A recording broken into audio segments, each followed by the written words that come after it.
Ahora seguimos escuchando a Lucía Ibarra Bouzada. Es licenciada en Saneamiento Ambiental y becaria del CONICET, integrante del Foro Ecologista de Paraná, una organización ambiental local, parte de la Red Nacional de Acción Ecologista. Lucía nos va a contar acerca de las diferentes luchas socioambientales que se vienen dando en nuestra provincia. Hola, Lucía. Hola, ¿cómo están? La palabra. Bueno, muchas gracias. Perfecto. Bueno, como recién me presentaron, bueno, soy Lucía Ibarra Bouzada, soy la presidenta de Foro Ecologista. Y bueno, como hablábamos un poco con Carlos, bueno, se cumplen 23 años de la ley antirrepresas, como muchos saben, otros capaz que no. Bueno, el Foro Ecologista nació justamente a partir de esta lucha contra el Paraná Medio, a partir de lo que salió justamente de la ley antirrepresas. Entonces, por eso, bueno, 23 años de la ley antirrepresas, 23 y en realidad más años de luchas que venimos llevando a cabo, nunca solos, siempre muy acompañados desde el foro. Y hoy vos decías algo, Carlos, que la verdad que es así, que han sido, la verdad, muchas luchas desde las termas, bueno, acá del Parque Nuevo. Son muchos años de lucha y algo que me hacía ruido cuando vos decías que en muchos casos se dice generalmente esto está todo cocinado cuando ya está el proyecto armado, y la verdad me recordaba muchas de estas luchas que tuvimos que uno ya te decían como que no hay nada que hacer, no lo luchen porque no hay nada que hacer, esto se va a hacer o se va a hacer. Y siempre en todos esos casos creo que es donde uno toma más fuerzas y donde se consigue justamente que no salgan esos proyectos. Entonces, bueno, me recordaba un poco eso. Voy a hacer hincapié en las dos últimas grandes luchas que hemos tenido del foro. Una es de, las escuelas fumigadas, y lo otro, que es lo más reciente, es la protección de los humedales, particularmente del delta del Paraná. ¿Sí? Bueno, las escuelas fumigadas vienen en realidad en el marco de una lucha que venimos llevando hace muchísimos años desde el foro. No sabría decir con exactitud cuántos años, pero son muchos años que venimos luchando justamente contra el agronegocio, sobre todo sobre la aplicación de agrotóxicos. Y bueno, esta es la lucha por las escuelas fumigadas. Fue lo último por la gran lucha que tuvimos, donde, bueno, para entender un poco lo que fue este proceso, uno lamentablemente tiene que armar una línea de tiempo para que se pueda entender.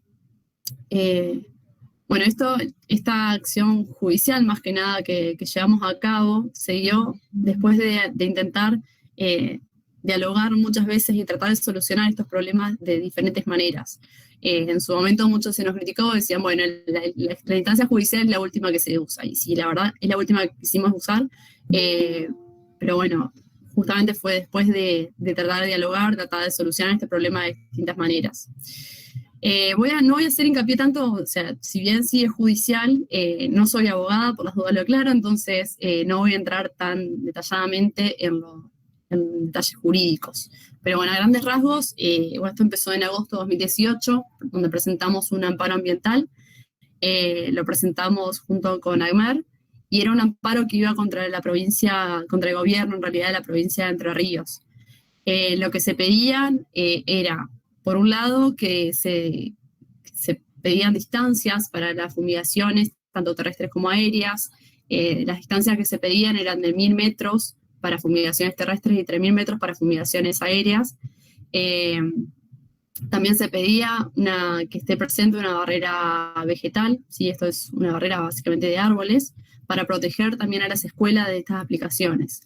También se pidió análisis, o sea, una vigilancia epidemiológica a los niños que asistían a las escuelas, niños, docentes y no docentes, porque esta lucha era por ellos. Y también se pidió que la Dirección de Hidráulica hiciera un análisis del agua, tanto de lluvia como también del agua de consumo de estas escuelas. La sentencia que tuvimos fue en octubre de 2018, fue una sentencia favorable, donde se dio lugar justamente a estas distancias de 1.000 metros y 3.000 metros, y también la barrera vegetal. Y también se solicitó que se aplicaran los plaguicidas, los agrotóxicos, a contraturno o en los fines de semana. Tenía que aplicarse solamente en los momentos que los chicos no estuvieran en las aulas. Estas distancias no fueron arbitrarias, no es que un día a nosotros se nos ocurrió decir, bueno, a ver cuántos metros ponemos en el amparo, sino que eran distancias que estaban justificadas. 1000 metros eran basados en un estudio científico de una investigadora de la Universidad de Río Cuarto, de la IASA, donde justamente a través de estudios genéticos lo que hacían era justamente evaluar las distancias a las cuales se creía que era lo más seguro posible. 1000 metros no, tampoco es un seguro 100% de que no vaya a pasar nada, pero es lo que se cree que es dentro de todo más seguro. Entonces, bueno, los 1000 metros venían de ahí, y los 3000 metros son los metros de fumigaciones aéreas, en realidad, que ya están en nuestra ley, ¿sí? La ley que tenemos no es buena, pero una de las cosas buenas que tiene es justamente eso, las distancias de fumigación aérea. Los 3000 metros son con respecto a los centros poblados. Entonces, por eso hoy las pedimos nosotros para las escuelas rurales. Lo único que no se dio lugar en esta sentencia fue a la vigilancia epidemiológica, que era de hacer análisis de orina, de sangre y genéticos a los chicos para ver si tenían algún tipo de daño, porque el juez consideró que estos chicos podían ya estar viviendo en zonas donde se podían aplicar las fumigaciones, entonces no podía haber una relación directa entre el asistir a la escuela y que ese daño sea debido a eso, en el caso de que hubiera daño. A partir de ahí empezó una lucha judicial bastante grande. Después de eso, obviamente, el gobierno provincial apeló esa sentencia y, bueno, fuimos a la Corte Suprema, a la Superior Tribunal de Justicia. El Superior Tribunal nos dio la razón, por lo tanto, seguía vigente esas distancias. Y una particularidad que tenía esas distancias que habían dicho de la sentencia, es que para disminuir o cambiar esas distancias tenían que estar de acuerdo todos los distintos estamentos del Estado, tenían que estar de acuerdo ambiente, salud y producción. Y tenían que ser basados en estudios que se hicieran dentro de esos estamentos. O sea, tenían que investigar y ver si a menores distancias se producía un efecto igual o menor a las distancias que nosotros sugeríamos. En enero, particularmente el 2 de enero de 2019, el gobernador sacó un decreto, el 4407, que en realidad es /18, porque en realidad ese decreto estaba firmado desde el 14 de diciembre, pero bueno, el boletín oficial salió el 2 de enero. Como sabemos, bueno, las cosas que son los primeros días de enero, igual que al anochecer, al amanecer, no son cosas muy, muy sanas generalmente. Bueno, eso salió un 2 de enero cuando la justicia obviamente estaba de receso. Y ese decreto lo que decía, lo que proponían eran distancias de 100 y 500 metros, eran sumamente distintas a lo que decía la sentencia y lo que nosotros habíamos solicitado. Y lo único que cambiaba era que pedían que se avise 48 horas antes de realizar las fumigaciones. Nosotros, ante ese escenario, obviamente, en febrero presentamos un amparo por incumplimiento de la sentencia, porque, como había dicho el juez en su momento, para poder disminuir estas distancias de 1000 y 3000 metros, tenía que haber una justificación, ¿sí? Una justificación que esté probada, científica. Y claramente eso no existía. Cuando uno se ponía a ver el material que ofrecía el gobierno al momento de presentar en los juzgados, no había tal explicación. O sea, eran literal, no me acuerdo en qué sentencia fue, pero una de las sentencias el juez directamente dice, al parecer es como que se sentó producción de ambiente y dijeron, che, bueno, a ver, ¿cuántos metros ponemos para las fumigaciones? Che, bueno, 100 y 500 te van, sí, dale, 100 y 500 quedan. Porque la verdad no se sabe, nunca se supo de dónde venían esos 100 y 500 metros de fumigación. Bueno, ese amparo que presentamos por incumplimiento de sentencia, tuvimos sentencia favorable.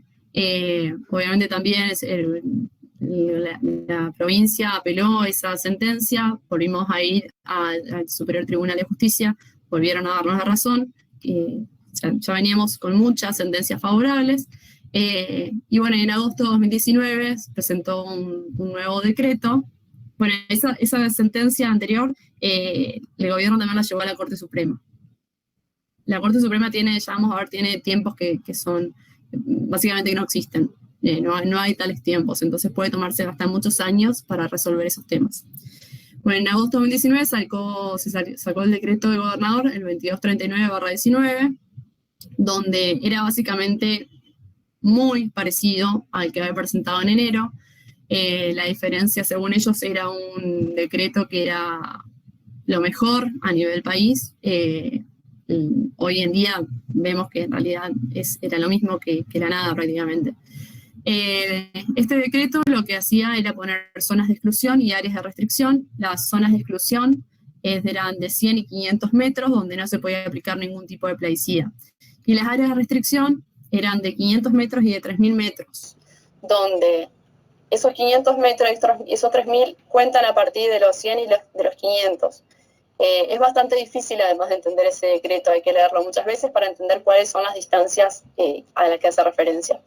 Esas zonas en área de restricción, lo que se basan básicamente es que se puede aplicar plaguicidas que son de categorías, según la categoría, según la toxicidad crónica, de categoría creo eran 3 y 4, y el glifosato está dentro de esas áreas, digamos, así que se podrían aplicar el glifosato dentro de los 500 y los 3.000 metros sin ningún tipo de problema.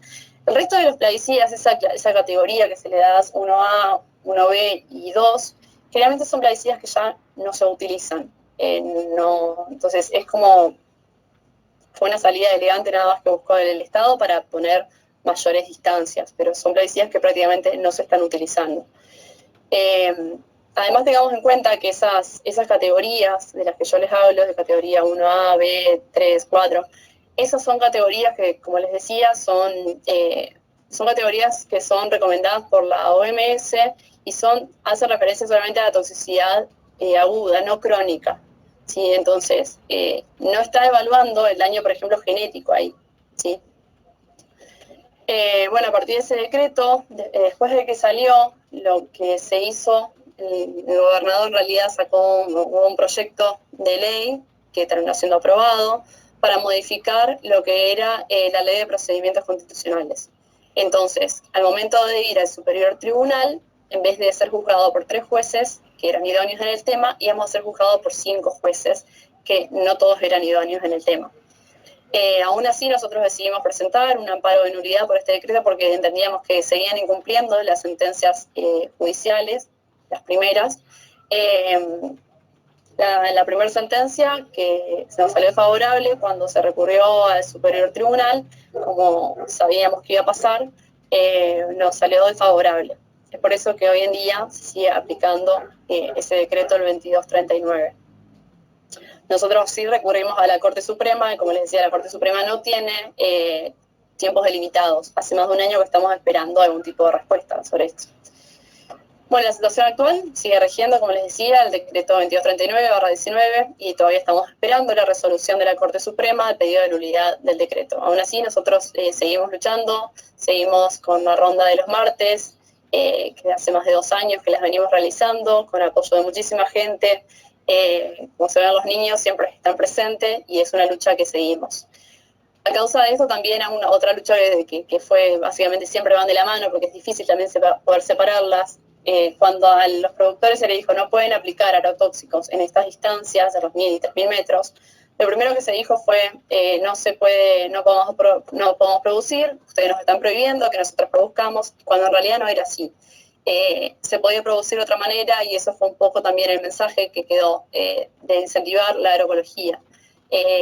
Fue un gran incentivo en ese momento enseñarles, mostrarles a los productores que se podía hacer de otra manera, que había otro camino. Y es también un poco lo que se acompaña siempre en la ronda de los martes, mostrar que se puede producir sin agrotóxicos, que hay otras maneras.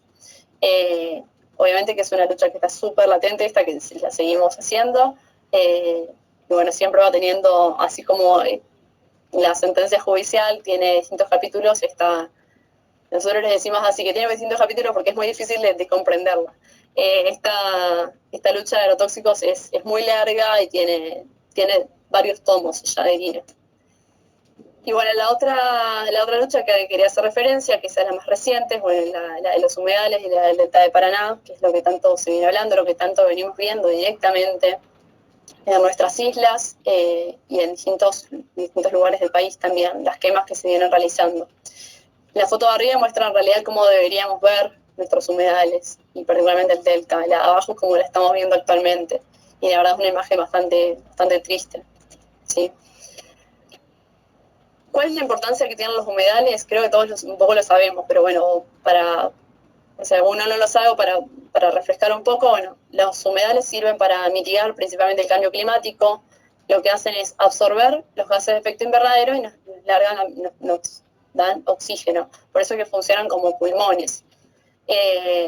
Si tenemos en cuenta, además, que no solamente en este caso de las quemas, estamos eliminando esto que nos ayuda a mitigar el cambio climático. Estamos eliminando, por ejemplo, todas aquellas plantas que nos van a absorber el dióxido de carbono, sino que además estamos eliminando más el cambio climático.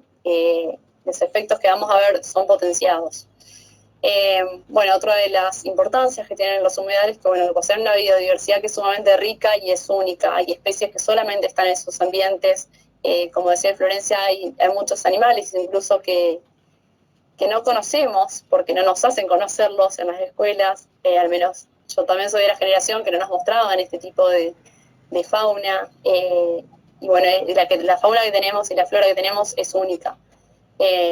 Las aves, los mamíferos, reptiles, insectos, es único, y por eso tenemos también que cuidarlo y valorarlo. Y en esos lugares ellos encuentran un refugio, encuentran un lugar donde poder alimentarse, donde poder refugiarse, donde poder reproducirse, y eso es lo que le estamos quitando en este momento. Y bueno, otro punto importante es que, bueno, funcionan como reguladores de inundaciones y de sequías, y también las crecidas. Ahora estamos atravesando una gran sequía, pero si mañana de repente viene una gran inundación, no estamos teniendo estos humedales, estos árboles además que están presentes allí para que nos absorben toda esa agua y para que nos vayan regulando. Por lo tanto, si mañana viniera una gran inundación, sería bastante complicada la situación. Lo que nosotros hicimos desde el foro, en un primer momento, porque la verdad veíamos que se seguía prendiendo foto y no podíamos quedarnos con los brazos cruzados tampoco, presentamos una acción que se llama litigio climático, que fue particularmente por las generaciones futuras. Esto lo presentamos, bueno, lo presentó el Foro Ecologista junto con la Asociación Civil por la Justicia Ambiental, que se llama HAM, y también se presentó, que fue una particularidad, se presentó junto a niños y niñas, representando justamente a las generaciones futuras, que son ellos los que no tienen voz para poder hacerse escuchar, y es por eso en realidad, en parte por quienes estamos luchando, y es a ellos que estamos destruyéndole estos ecosistemas que son tan importantes para nosotros. Esta demanda se presentó contra las provincias de Entre Ríos, Santa Fe y Buenos Aires, y también contra el municipio de Victoria, básicamente por la falta de protección del delta, por no hacer nada para protegerlo en todos estos años y particularmente en este momento. Lo que se pidió en esta acción judicial básicamente fue la declaración de sujeto de derecho del delta del Paraná, la implementación de un ordenamiento territorial ambiental y un plan de regulación de los usos del suelo, la designación de un guardián del delta, que esto es básicamente lo que pedíamos, es que se forme un comité, que sea un comité interdisciplinario para evaluarlo al delta y para protegerlo. Y bueno, que es muy importante para nosotros es la participación ciudadana. Y otra cosa que venimos pidiendo es la prohibición de cualquier actividad humana que dañe este ecosistema, ya sea terraplenes, agricultura, ganadería, desmontes. En este momento es donde más tenemos que proteger este ecosistema, y por eso es sumamente importante. Bueno, la situación actual creo que todos un poco la conocemos, vemos el ecocidio que se sigue ocurriendo, las llamas que se van consumiendo todas estas islas, no solamente ya son islas, vemos que estas llamas también se han extendido también a otras provincias. La situación es terrible, la verdad es muy fuerte, muy fea. Actualmente se han quemado, es una estimación esto, que se han quemado más de 100.000 hectáreas solamente en la parte del delta, Entre Ríos. Y bueno, nosotros seguimos aún también a la espera de la resolución de la Corte Suprema, porque esta acción judicial la presentamos justamente ante la Corte Suprema porque era de varias provincias. Entonces es la manera de presentarlo. La lucha sigue. Nosotros queremos, bueno, esas son presenté solamente 2 de las últimas grandes luchas, pero bueno, esto no, es una lucha que las 2 son luchas que continúan y bueno, otras luchas también seguirán.